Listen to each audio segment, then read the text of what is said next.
Halo para pecinta film bioskop, ketemu lagi dengan saya Aka. Saya akan merangkum sebuah film yang berjudul Daddy Grill yang dirilis tahun 2018 dan disutradarai oleh Julian Richard.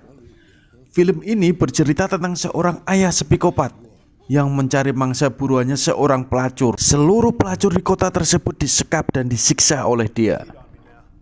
Sebelum menonton alur ceritanya, sebaiknya Anda menekan subscribe, like, dan komen, dan share ke teman-teman Anda. Kok belum ditekan subscribe-nya kawan? Silahkan ditekan karena subscribe gratis. Siapkan tiker, kopi, rokok eceran, dan ajak pasangan buat nonton biar bisa rebahan di pahanya. Selamat menonton.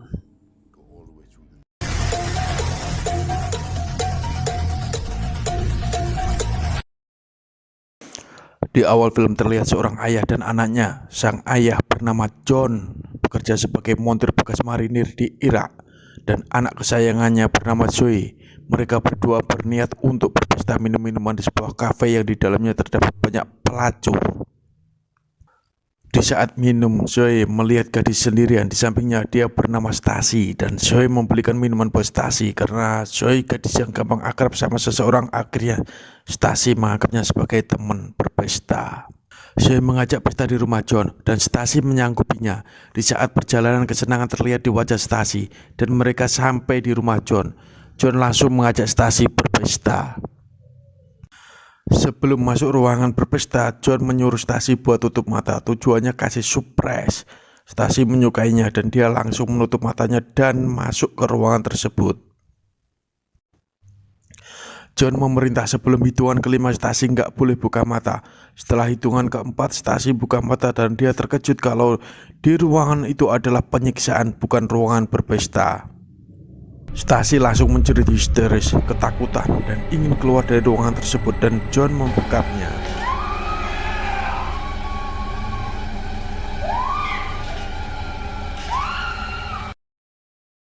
Keesok harinya, Zoe mencari tumpangan di pinggir jalan dan berhenti mobil yang di dalamnya bernama Danny. Danny adalah sheriff di wilayah tersebut. Terlihat di majalah yang dibawa Danny ada berita hilangnya gadis, dan ciri-ciri gadis tersebut sesuai dengan Stasi.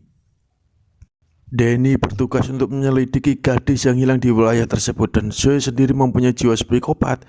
Maka Zoe tenang-tenang saja dan santai berbicara dengan Danny, seolah-olah tidak ada apa-apa.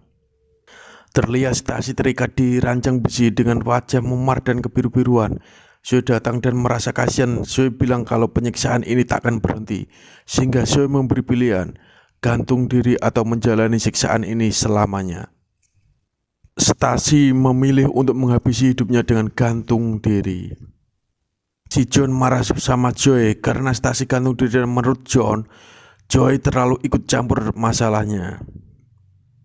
Zoe dilatih untuk menjadi psikopat. John menyuruh memutilasi mayat Stasi. Dengan perasaan agak canggung, akhirnya mayat Stasi dimutilasi oleh Zoe. Danny datang ke rumah Zoe dengan seragam kepolisian karena mobil yang ditumpanginya banyak kempes. Akhirnya Danny ketemu dengan John, dan John sendirilah yang menderek mobilnya Danny. Di dalam obrolan bersama John, Danny curiga kalau John pelaku penculikan gadis-gadis kota. Sesampainya di kepolisian, Danny langsung mencari informasi tentang John, tanya ke rekan kerja dan cari profil John di internet. Dan John sendiri udah merasa dicurigai, makanya dia memasang jebakan di halaman rumah. Dan John memberitahu keberadaan jebakan kepada Zoe, dan Zoe disuruh selalu waspada pada penduduk setempat. John mengajak Zoe berpesta lagi, cari mangsa karena mangsa yang dulu udah dimutilasi. Mereka datang ke kafe untuk minum-minum, dan Zoe pergi ke bartender melihat gadis cantik lagi melayani pelanggan. Namanya Jennifer. Jennifer orangnya nggak bisa digoda oleh orang mata keranjang. Jennifer mengambil minuman terlihat CD merah yang buat mata nggak bisa berkedip, dan pelanggan tersebut menggodanya disemprot air perasan jeruk nipis ke mata pelanggan. Di saat Zoe ngobrol dengan Jennifer, nggak tahunya di tempat duduknya udah ada seorang gadis pelacur yang bernama Anna. Akhirnya Zoe bergabung dengan minum bareng sama Anna dan John. Anna sukanya berpesta. Anna sendiri tiap malam nongkrong di kafe tersebut cari pria hidung belang. Akhirnya John mengajak pulang dan pesta bareng di rumah. Saat di perjalanan, Anna sukanya berteriak buat melepas gundah. Sesampainya di rumah seperti biasanya, John selalu menyuruh mangsanya untuk menutup mata sebelum memasuki ruangan pesta. Setelah Anna menutup mata dan masuk ke ruangan pesta, ternyata di dalamnya ruang penyiksaan. Dan Anna diikat di ranjang besi sebelum melakukan penyiksaan. John selalu memfoto korban-korbannya. Terlihat banyak foto gadis kota di dindingnya.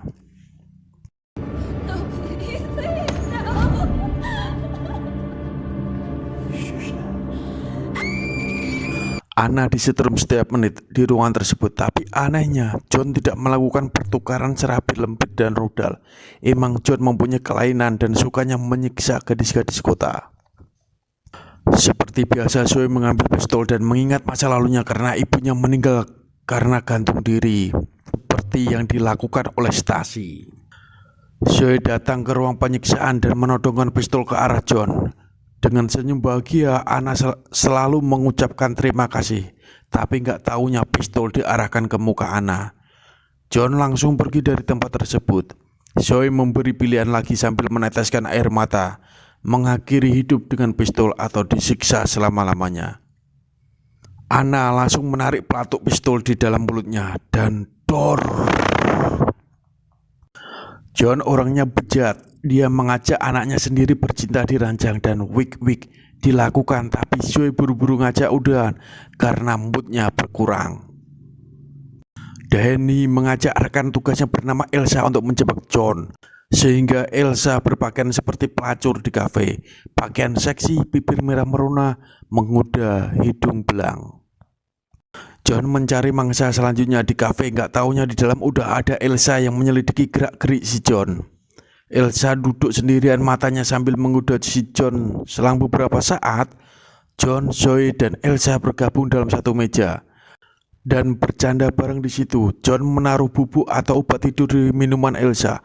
Setelah meminum, Elsa tertidur dan dibawa John ke rumahnya.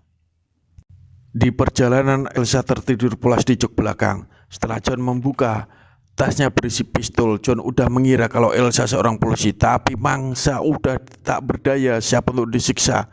John tidak melepaskannya. Danny yang selalu mengikuti John dengan mobilnya. Sesampainya di rumah, Danny menyelidiki di sekitar perumahan John. John membawa Elsa ke ruang penyiksaan dan seperti biasa John selalu foto mangsanya. Karena Elsa masih tertidur, Zoe menyulut rokok di tangan Elsa.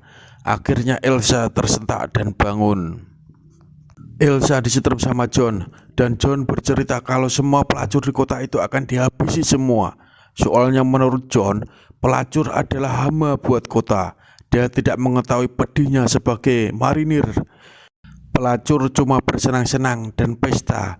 Hidup pelacur cuma buat pesta. Di sisi lain, kaki Danny terjebak di jebakan yang dibuat oleh John. Zoe menghampirinya. Saat keluar ruang penyiksaan, John mengetahui ada Danny yang terjebak di jebakannya.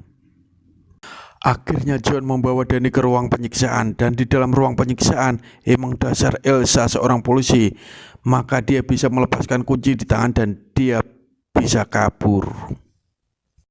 John mencari Elsa di luar rumah dan Elsa menunjukkan pisau ke kaki John dan melarikan diri. Sesampainya di rumah, John udah disambut oleh Elsa dengan gergaji mesin. Melihat hal itu, Zoe menodong pistolnya ke arah mereka berdua. Dan Zoe melepaskan tembakan kepada John.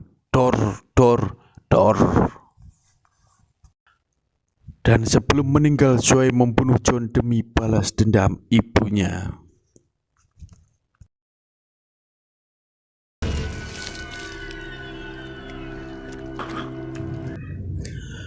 Terlihat Danny yang kakinya diperban habis kena jebakan sampai dia nggak bisa berjalan. Disamperin Elsa di rumahnya dan tersenyum lega karena kasus penculikan gadis-gadis kota udah diselesaikan, sedangkan Zoe sendirian di rumah merenungkan masa lampaunya sebagai mimpi buruk yang nggak pernah dilupakan. Zoe selalu berusaha untuk bunuh diri, tapi teringat masa depan masih panjang. Dan film pun selesai.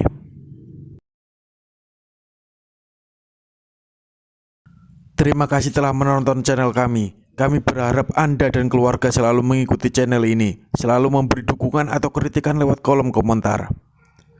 Film ini menyimpulkan kalau kita harus berhati-hati diajak berpesta sama orang yang tidak dikenal, karena kejahatan terjadi bukan karena niat, tapi karena pakaian terbuka. Jadi selalu waspada dan hidup sehat.